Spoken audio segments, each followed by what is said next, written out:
दोनों तरफ डेडलॉक तो है, लेकिन जैसे जो 35 वाली बात है, राना सनाउल्लाह साहब ने कल लंदन में ये बात की, सहाफियों से बात करते हुए कहा कि भाई 35 पे इलेक्शन क्या लड़ना है, हम पटा खोल रहे हैं, मजीद 35 पे भी लड़ें, यानी 70 पे जाके इलेक्शन लड़े। तो लगता ये है कि काफ़ी ये सिंबॉलिक है कि 35 पे आप शोर मचा रहे हैं, मजीद 35 कर लेते हैं। दूसरी बात जो है वो बड़ी इंपॉर्टेंट जो केयर टेकर सेटअप से मुताल्लिक है, और वो ये कि इनको कैसे इस बात का क्या यकीन है कि वाकई अप्रैल में इंतखाबात होने हैं, असम्बली में जाएंगे, तो किसी ने श्योरिटी दी है कि जाइए इंतखाबात आप अप्रैल में करा लेते हैं।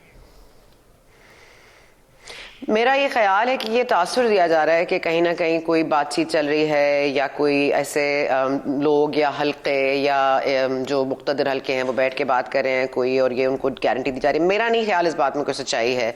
मेरा ख्याल है इमरान खान साहब ज़ाहिर है इस मुल्क में जो डिस्ट्रप्शन वो चाहते हैं और जो वो अचीव कर रहे हैं पिछले 8 माह से, वो मज़ीद उसको फोकियत देना चाहते हैं। फिर जाहिर है कि मरता क्या ना करता, इलेक्शन तो करवाने ही पड़ जाएंगे। लेकिन मेरा ये ख्याल है कि ऐसा मुमकिन हो नहीं सकेगा, क्योंकि आज भी एहसन इकबाल साहब कहते हैं कि काउंसिल ऑफ कॉमन इंटरेस्ट में ये बात हो चुकी है कि नेक्स्ट इलेक्शन जो 2023 के इलेक्शन हैं वो नई मर्दमशुमारी पे होने हैं। अब ये लिखा हुआ है, मतलब ये एग्री किया हुआ है आपने, और अब आपको ये नए जो है नया सेंसस भी कराना है, फिर आपको इलेक्शन कमीशन को 4 माह हल्का बंदियों के भी देने हैं, तो ये अगस्त तक का तब मामला चलेगा। अगर तो इन्होंने और कोई मजीद डिस्ट्रप्शन नहीं की, लेकिन देखें आपको इस्लामाबाद में आवाज़ें आ रही हैं, इमरजेंसी भी नाफिज हो सकती है, फाइनेंशियल इमरजेंसी नाफिज हो सकती है, ये जो हम बार बार सुन रहे हैं कि कोई सेटअप आ सकता है टेक्नोक्रेट हुकूमत की उस पे तर्ज पे, तो ये सब चीज़ें मुमकिन है। लेकिन इंतखाबात मुझे खैर अप्रैल में नहीं दिखाई दे रहे, मुझे और बहुत सारी चीज़ें दिखाई दे रही हैं, इंतखाबात उनमें से एक नहीं है। अच्छा देखिए, जो इस वक्त तहरीक इंसाफ का मौक़िफ़ है कि हम असम्बली में जा रहे हैं तो इस्तीफ़े मंजूर कर रहे हैं, कुछ डर है, तो दूसरी तरफ हुकूमत ये कहती है कि आपको तो हम पहले ही कहते थे आप नेशनल असम्बली में वापस आए, लेकिन आप नहीं आए, आप अपनी मर्जी करके आए, आपने दोनों सूबाई असम्बलियाँ डिज़ोल्व कर दी। हम आपको कह रहे थे कि ये असम्बलियों की तहलील ना करें, इनको अपनी मुद्दत पूरी करने दें, लेकिन आपने अपनी मर्जी की है, अपनी अना की तस्कीन की है, तो अब हम वो करेंगे जो हम चाहते हैं। तो क्या इस पर हुकूमत हक बजाने पर कि आपने तो ऑलरेडी बहुत टाइम ज़ाया कर दिया? हक बजाने होने में मतलब मुझे नहीं लगता कि किसी को इसमें कोई ब्राउनी पॉइंट्स देने की ज़रूरत है कि वो सही कह रहे हैं या उन्होंने वक्त बदल दिया या तब्दील कर दिया। लेकिन ज़ाहिर है इमरान खान साहब ने जो 2 असेंबलियाँ तहलील की हैं, उनके कुछ रेपरकशंस हैं, उनके कोई कॉन्सिक्वेंसेज हैं जिनको वो बैटल करने के लिए जाना चाहते थे नेशनल असेंबली में। और उन्होंने सोचा कि अब ये 2 मैंने अपने पैर पर कुल्हाड़ी जो मार लिया या कुल्हाड़ी पर जंप मार ली है, अब इसको जाके थोड़ा सा ज़ख्म हल्का करते हैं, तो वो हो नहीं सका। तो मेरा ख्याल है जो इमरान खान साहब का प्लान था डिसरप्शन का, और उसका डिसरप्शन के बाद वो जो क्राइसिस मैनेजमेंट या डिजास्टर मैनेजमेंट करना चाह रहे थे, वो हो नहीं पा रही। तो अब ये भी हाथ से गया, वो भी हाथ से गया, तो अब इमरान खान साहब जाहिर है दोनों हाथ ऊपर उठा के यही आपको कह रहे हैं कि इलेक्शंस कराएं, तो आप कराएं। देखिए इलेक्शंस तो जैसे आपने कहा कि आपको जल्द होते हुए दिखाई नहीं दे रहे, वो तो अपने वक्त पर ही होंगे। आज एक और खबर भी गर्दिश कर रही थी कि इमरान खान साहब को पार्टी का पैटर्न इन चीफ बनाने का फैसला किया गया है। तो आपको लगता है कि दोनों तरफ से जो शेल्टर्स, पंजाब से भी शेल्टर छिन गया, केपी से भी शेल्टर छिन गया, नेशनल असम्बली में वापस जाने का कोई रास्ता नज़र ही नहीं आ रहा, ऑल दो आप अपील कर रहे हैं, तो इमरान खान साहब की जो नाहली है वो भी नविश्ता दीवार है, इसलिए वो कहते हैं कि पार्टी का पैटर्न इन चीफ बनाते हैं।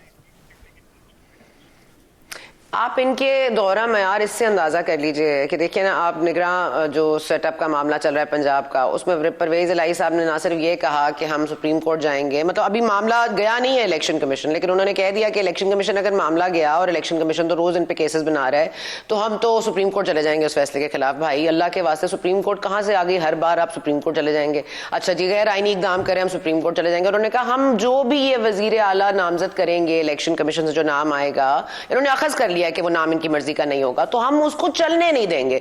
अभी आपको पता नहीं है कौन आ रहा है, हो सकता है आप ही का नाम आए, इलेक्शन कमीशन आप ही का नाम दे दे, तो आप उसके खिलाफ भी सुप्रीम कोर्ट चले जाएंगे, आप उसको भी नहीं चलने देंगे। मतलब ये बातें ऐसे करते हैं क्योंकि इनको भी पता है कि इनके साथ होना है। इसमें कथा कलामी के लिए मुझे सिर्फ ऐड करने दें कि परवेज इलाही साहब शायद आइन और कानून से भी नाबालिग है कि इलेक्शन कमीशन ऑफ पाकिस्तान जो फैसला करता है, आपको पूरा मौका दिया गया, दोनों को कायदेवान और अपोजिशन लीडर को आप नहीं कर सके, पार्लिमानी कमेटी भी नहीं कर सकी। इलेक्शन कमीशन जो फैसला करता है वो फैसला हतमी होता है और उसको कहीं पे चैलेंज नहीं किया जा सकता।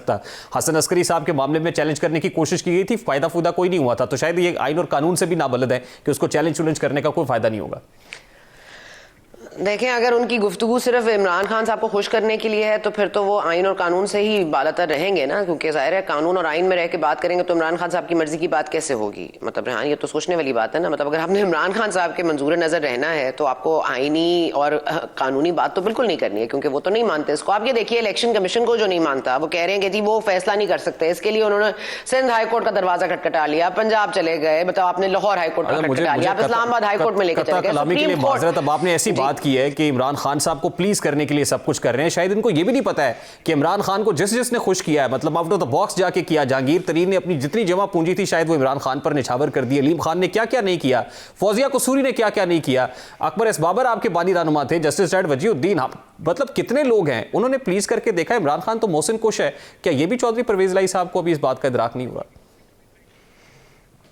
नहीं, चौधरी परवेज इलाही साहब उनमें नहीं शुमार होते जिन्होंने अनकंडीशनली इमरान खान साहब को दिया और उनके एक मोटो को, एक विजन को आगे बढ़ाने के लिए किया। मेरा ख्याल है कि वो नेक नियत लोग थे। परवेज इलाही साहब को मैं नेक नियत तो नहीं कहूँगी, वो भी अपने मफाद के लिए इनके साथ हैं, दूसरा भी उनके मफाद के इनके साथ है। अगर कोई इसमें कोई अनकंडीशनल चीज़ होती तो फिर आप शिकायत कर सकते थे, लेकिन मेरा ख्याल है अकबर एस बाबर और जहांगीर तरीन साहब ने इमरान खान साहब की एक विजन को, एक ऑनेस्ट पाकिस्तानी होने की विजन को, एक नया पाकिस्तान बनाने की विजन को सपोर्ट किया था, जो कि मेरा नहीं ख्याल कि परवेज इलाही साहब वो कर रहे हैं। वो अपने आप को बचा रहे हैं, वो अपना सब कर रहे हैं। मेरा नहीं ख्याल कि इसमें कहीं पे भी उनको कंपेयर किया जा सकता है। तो मोहसिन तो वो ऐसे भी नहीं है, वो एहसन तरीके से मोहसिन बनने की कोशिश जरूर कर सकते हैं, लेकिन ऐसा होगा नहीं कि, और वो मोहसिन नहीं है ना, इमरान खान साहब को भी पता है और उनको भी पता है। जो दिल में एक दूसरे के लिए बातें हैं वो कहीं ना कहीं तो आपको दिखाई देती हैं, सुनाई भी देती हैं। मत भूलिए वो पैम्पर्स वाली बात, मत भूलिए कि बाजवा साहब के लिए उन्होंने क्या अल्फाज इस्तेमाल किए।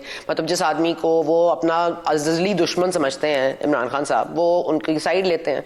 तो जब मतलब मयार ही यहाँ पर नहीं है ना, मगर कह रही हूँ अब जी वो तो बहुत कुछ समझते हैं, बस छोड़ दीजिए, अब मैं क्या कहलवाएंगे आप मुझसे। लेकिन मैं कह रही हूँ, जो मैं आपको इलेक्शन कमीशन वाला मामला कह रही थी कि देखिए ये बात मत भूलिए कि वो जो इलेक्शन कमीशन का, जो तौहीन इलेक्शन कमीशन का मामला है, जिसमें ये 5 साल के लिए नाअहल हो सकते हैं, इन्होंने इसकी पिटिशन जो है Islamabad, Sindh, Karachi high court, Lahore high court, सब जगह इन्होंने करा दिया।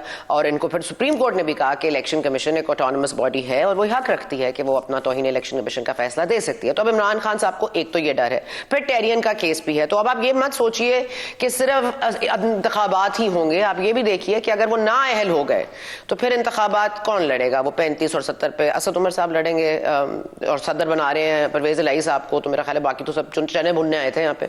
तो शाह महमूद कुरैशी साहब, मेरा ख्याल है अब तमाम तर लोगों को ये सोचना पड़ेगा कि सेकंड इन कमांड कौन होगा, क्योंकि कहीं ना कहीं कुछ ना कुछ तो ऐसा हो रहा है जिसका इंतजार दोनों तरफ से किया जा रहा है। यहाँ वहां से इंतजार है, उम्मीद है लंदन वालों को भी कि कोई नाअहली का मामला आ जाए, लेकिन जाहिर है कि कहीं ना कहीं तो इनको भी लाडला अभी भी समझा जा रहा है। अगर वो लाड थोड़ा सा खत्म हो गया और अगर कोई केस फैसला हो जाता है, जो कि होना चाहिए, क्योंकि एक आदमी ने फैसला कर लिया है कि इसने मुल्क को चलने नहीं देना, मतलब ये फैसला हो चुका है। अब आप लाख कड़वे घूंट पीजिए, सख्त फैसले कर लीजिए।